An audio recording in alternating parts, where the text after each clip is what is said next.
Hello friends. मैं आज से पॉलिटी लेक्चर स्टार्ट कर रही हूँ। एक सीरीज़ स्टार्ट कर रही हूँ पॉलिटी की, जिसमें मैं आपको पॉलिटी की इम्पोर्टेंट टर्म्स एंड कंसेप्ट्स उनके बारे में बताऊँगी।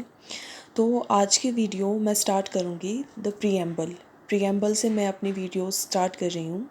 तो ये जो है ये हमारी ओरिजिनल प्रीएम्बल है, जो ओरिजिनली हमारे कॉन्स्टिट्यूशन में लिखी हुई है आफ्टर 42nd अमेंडमेंट एक्ट, जिसमें 3 वर्ड्स जोड़े गए थे नए। उसके बाद जो प्रीएम्बल है वो ये है, जिसमें बोला गया है कि we the people of India having solemnly resolve to constitute India into a sovereign socialist secular democratic republic to secure all its citizens justice. जिसमें जस्टिस में किस चीज़ की बात की है, कौन सी जस्टिस की बात की गई है? Social, economic and political. वहीं liberty of thoughts, expression, belief, faith and worship, यानी कि इन सारी लिबर्टीज़ के ऊपर हमारे कॉन्स्टिट्यूशन में बात की गई है। इक्वालिटी ऑफ स्टेटस और अपॉर्चुनिटी की बात की गई है। And to promote among all them all fraternity, इसकी भी बात करी गई है। Assure the dignity of the individuals and the unity and integrity of the nation, मतलब एश्योर करना है कि डिग्निटी बनी रहे किसी भी इंडिविजुअल की, और यूनिटी भी बनी रहे अब, और इंटीग्रिटी बनी रहे किसकी? अपने नेशन की। तो in our constituent assembly this 26th day of November 1949 do hereby adopt enact and give to our self this constitution, यानी कि इसमें बोला गया है, हमारी प्रियम्बल में हमको बताया गया है कि जो हमारा कॉन्स्टिट्यूशन है वो हमने एडोप्ट कब किया था? 26 नवंबर 1949 को हमने ये कब अडोप्ट किया था अपना कॉन्स्टिट्यूशन। ये चीज़ें हम सबको किस चीज़ क्या बताता है, कौन बताता है? प्रियम्बल बताती है। तो आइए जानते हैं हम अपने प्रियम्बल के बारे में कि ये क्या कहता है हमसे। Preamble is the preface of the Indian constitution, यानी कि जो प्रियम्बल है वो हमारे इंडियन कॉन्स्टिट्यूशन की क्या है? एक प्रीफेस है, यानी कि एक तरह से प्रस्तावना है। It contains certain facts related to the constitution. जो प्रियम्बल है वो बहुत सारे फैक्ट्स जो है वो हमें बताती है हमारे कॉन्स्टिट्यूशन के बारे में, जैसे कि for example day, place of enactment and adoption, यानी कि हमने कब अपने प्रियम्बल को अनेक्ट किया था, यानी कि 26 नवंबर 1949, और कब हमने उसको अडेप्ट किया था, यानी कि 26 जनवरी 1950। अब ए पालकीवाला जो एक कॉन्स्टिट्यूशनल एक्सपर्ट है, उन्होंने हमारे प्रियम्बल के बारे में क्या कहा है कि प्रियम्बल क्या होती है? आइडेंटिटी कार्ड होती है किसी भी कॉन्स्टिट्यूशन के लिए।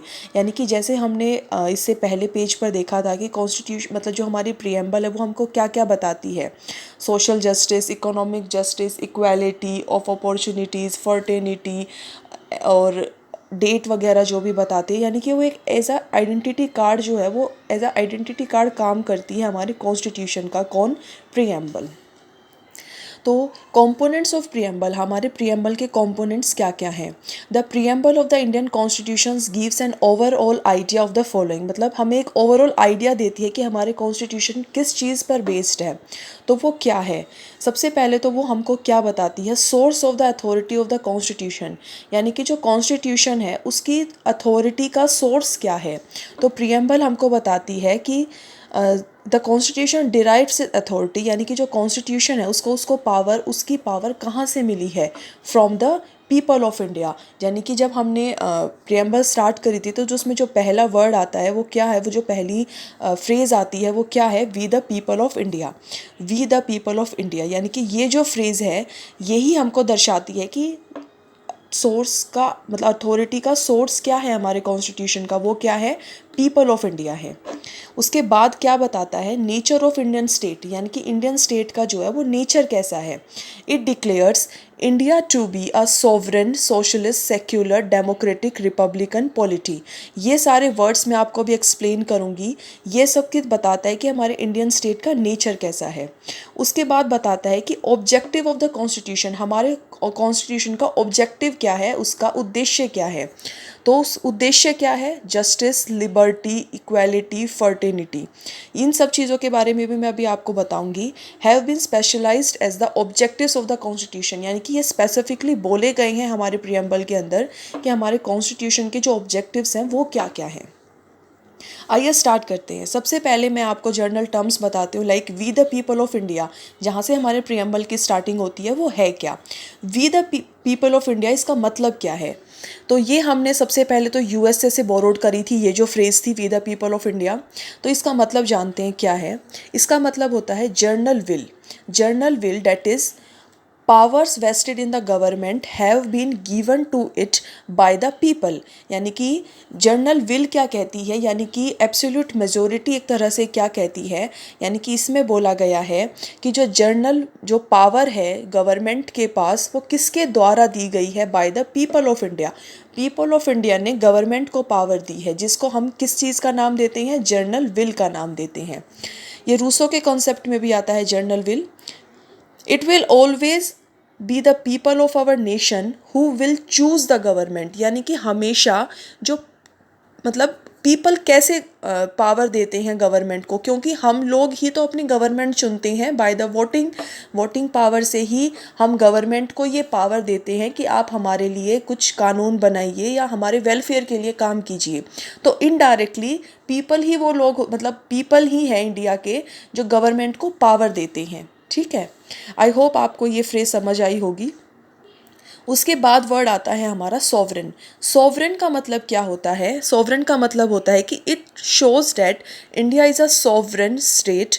India is free to be decided is external and internal policies, it not control by any foreign power.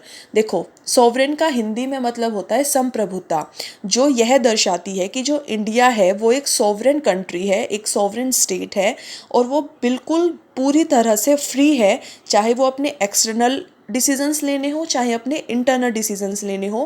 कोई भी फॉरेन पावर, या हम बोल सकते हैं हमसे ज़्यादा शक्तिशाली पावर, हमको कंट्रोल नहीं कर सकती है।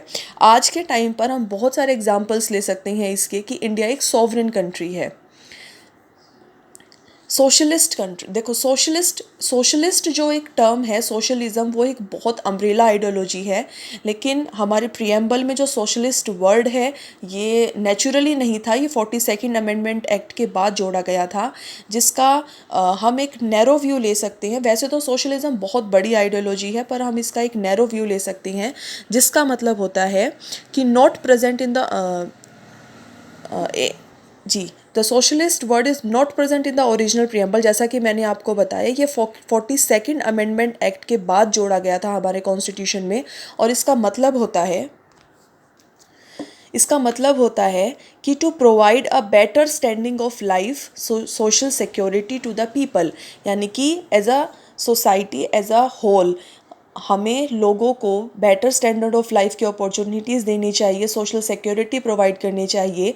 और ये किस केस में सुप्रीम कोर्ट ने बोला था, ये DS नकारा case versus union of India 1983 case में सुप्रीम कोर्ट ने बोला था कि सोशलिज्म का जो पर्पज़ है वो ये है कि to provide better standard of life, social security to the people. उसके बाद हम बात करते हैं सेक्युलर की, यानी कि सेक्युलर टर्म है वो essentially being separated from religion और नो रिलीजन बेसिस। यानी कि अगर सेक्युलर एज अ वर्ड हम उसका मीनिंग समझे तो उसका मतलब क्या होता है कि रिलीजन से सेपरेट होना, और या फिर किसी भी रिलीजन के साथ कोई भी भेदभाव ना करना। अब सेक्युलरिज्म के हमारे पास दो कंसेप्ट आते हैं, एक होता है नेगेटिव और एक होता है पॉजिटिव। नेगेटिव कंसेप्ट में क्या होता है, नेगेटिव कंसेप्ट में ये होता है कि full separation between state and religion. यानी कि स्टेट ना तो रिलीजन के मैटर में इंटरफेयर करेगा और ना ही रिलीजन स्टेट के मैटर में इंटरफेयर करेगा। यानी कि ये दोनों इंडिविजुअली फ्रीली एक दूसरे से अलग होकर काम करेंगे, बिल्कुल पूरी तरह से।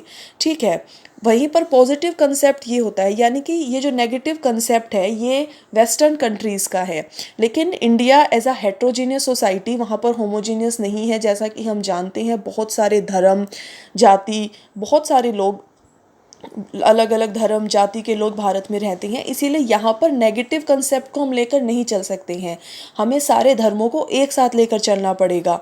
तो पॉजिटिव कंसेप्ट के अंदर हम ये कह सकते हैं कि जो स्टेट है वो रिलीजन के मामले में न्यूट्रल रहेगा, यानी कि अगर ज़रूरत पड़ी तो वो बीच में आएगा, नहीं तो एज इट इज़ वो चलते रहेंगे। क्योंकि हमारा right to religion as a fundamental right भी है। तो जो स्टेट है वो गारंटीड प्रदान करता है हर एक इंडियन सिटीज़न को रिलीजियस राइट्स के ऊपर। ठीक है, तो आई होप आपको समझ आया होगा। अब जी, सेक्युलर वर्ड भी आफ्टर 42nd अमेंडमेंट एक्ट के बाद ही इसमें जोड़ा गया था। नेचुरली ये हमारे प्रियम्बल में नहीं था। उसके बाद वर्ड आता है democratic.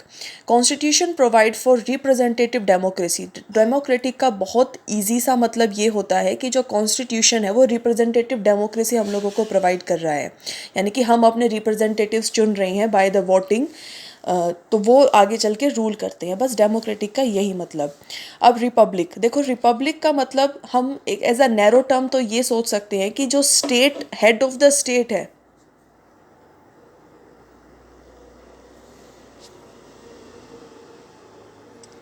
Head of the state है, हम इसका नैरो टर्म में ये मतलब निकाल सकते हैं कि जो हेड ऑफ द स्टेट है वो इलेक्टेड है। हेड ऑफ द स्टेट है वो इलेक्टेड है, हायरार्की नहीं है, यानी कि हम हेरिडिटरी नहीं है, यानी कि हम अपने प्रेसिडेंट को मतलब हमारे रिप्रेजेंटेटिव्स चुनते हैं, हर 5 साल के बाद चुनते हैं। यानी कि हमारा जो हेड ऑफ द स्टेट है जो कि हमारे प्रेसिडेंट है वो भी वोटिंग के थ्रू आते हैं। लेकिन ब्रिटेन में ऐसा नहीं होता है। देखो ब्रिटेन में डेमोक्रेसी है, यानी कि वहाँ पर जो प्राइम मिनिस्टर है वो बाय द वोटिंग चुना जाता है। लेकिन वहाँ का जो हेड ऑफ द स्टेट है, यानी कि जो अभी एलिजाबेथ के बेटे चुने गए हैं, तो वो मोनार्की मतलब है वहाँ पर, वो हेरिडिटरी चलता है, वो मतलब वोटिंग से नहीं आता है। लेकिन इंडिया में क्या है, डेमोक्रेसी भी है और साथ में रिपब्लिक भी है। यानी कि डेमोक्रेसी है जो हमारे प्राइम मिनिस्टर साहब हैं वो, और जो रिपब्लिक है वो हेड ऑफ द स्टेट, यानी कि हम अपने प्रेसिडेंट को भी इनडायरेक्टली चुनते हैं। ठीक है, तो हम बोल सकते हैं कि नैरो टर्म में अगर हम बात करें तो हेड ऑफ द स्टेट क्या होता है, इलेक्टेड, नॉट हेरिडिटरी। लेकिन अगर हम इसकी ब्रॉड सेंस में बात करें कि रिपब्लिक क्या कहता है, तो ये रिपब्लिक जो है वो अटैक करता है as a caste system where status, यानी कि कंट्री का जो स्टेटस है वो, या ये बोल सकते हैं कि हेड ऑफ द स्टेट है वो बाय बर्थ नहीं चुना जाता बल्कि रेदर देन वर्थ पर चुना जाता है, यानी कि वो वोटिंग से चुना जाता है। उसके बाद हम बात करते हैं जस्टिस की। तो जस्टिस 3 टाइप की हमारे प्रियम्बल में बोली गई थी, जैसा कि हमने पहले भी देखा था, सोशल, इकोनॉमिक एंड पॉलिटिकल। तो सोशल जस्टिस की क्या मतलब होता है, abolition of caste. Social justice पर अगर हम बात करें, यानी कि सोसाइटी के बेस्ड पर अगर हम बात करें, तो ये एबोलिशन की बात करता है किस चीज़ की, कास्ट की, क्लास की, जेंडर बेस्ड इनइक्वालिटीज़, यानी कि जो भी हमारे सोसाइटीज़ में ये इनइक्वालिटीज़ वगैरह हैं उनकी ये बात करता है। And give life of dignity to all, यानी कि सोसाइटी में सबको इज्जत से जीने का अधिकार दिया जाए, ये सोशल जस्टिस होता है। अब इकोनॉमिक जस्टिस क्या होता है, it point towards equitable distribution of wealth, यानी कि इक्वल डिस्ट्रीब्यूशन हो वेल्थ का, यानी कि ऐसा ना हो कि रिच और रिच होते चले जाएं और पुअर होते चले जाएं। इवन इक्वल डिस्ट्रीब्यूशन होना चाहिए। जैसे कि अगर सरकार कोई पॉलिसी लेकर आ रही है, यानी कि हमारे वेलफेयर के लिए कोई स्कीम सरकार बना रही है, तो उसका फ़ायदा सबको होना चाहिए। ऐसा नहीं है कि जिसको लिटरली में वो फ़ायदा चाहिए उसको नहीं मिले। उसके बाद हम बात करते हैं पॉलिटिकल जस्टिस की। देखो पॉलिटिकल जस्टिस का ये मतलब होता है कि एक तरह से किसी भी जाति, धर्म के या जेंडर के बाइस्ड ना होते हुए हम सबको पॉलिटिकल जस्टिस मिले। और इसका सबसे बढ़िया एग्जाम्पल हमारे कॉन्स्टिट्यूशन में क्या है, यूनिवर्सल एडल्ट फ्रेंचाइज, जिसका मतलब ये होता है कि हर 18 साल से उम्र का इंसान, चाहे वो किसी भी धर्म, जाति या कोई भी जेंडर का हो, वोट देने का अधिकारी है। तो इसको हम पॉलिटिकल जस्टिस बोल सकते हैं। ठीक, यानी कि पॉलिटिकल स्पेयर में हमारे साथ कोई भी डिस्क्रिमिनेशन ना हो। उसके बाद हम लोग बात करते हैं लिबर्टी। लिबर्टी मतलब एक स्वतंत्रता, किस चीज़ की स्वतंत्रता, हमारा संविधान हमको देता है, जो कि प्रियम्बल में भी लिखा गया है। वो बात करता है liberty of thought, expression, belief, faith, worship, यानी कि हर चीज़ की लिबर्टी हमको दी गई है।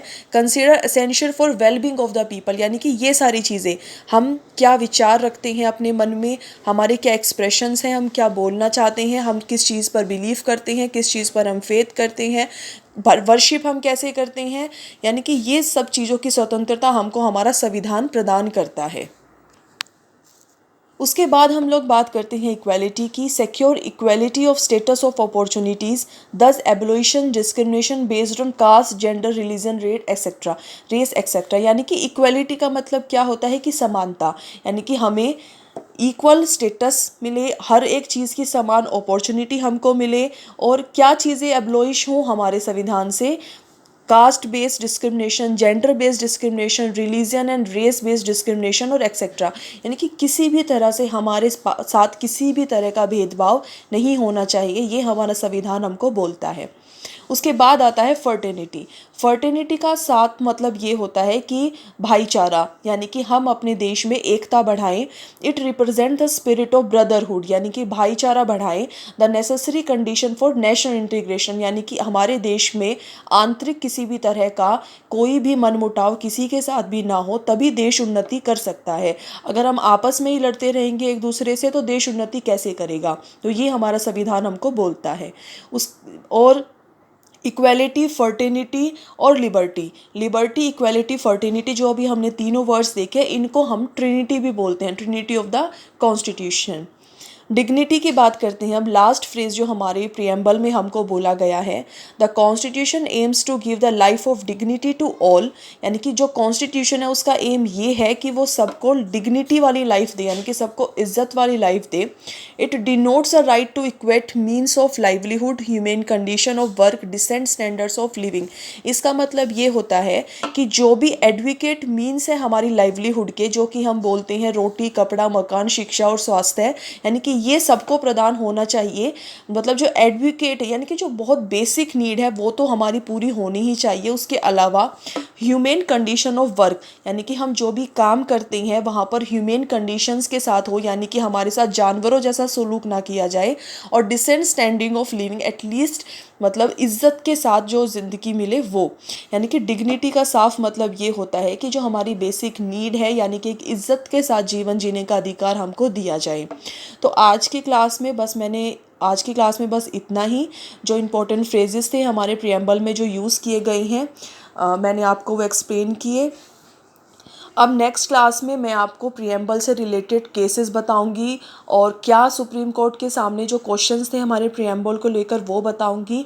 अगर आपको ये वीडियो अच्छी लगी हो तो प्लीज़ लाइक करो, चैनल को सब्सक्राइब करो, शेयर करो। आई होप आपको ये वीडियो अच्छी लगी हो। Thank you so much.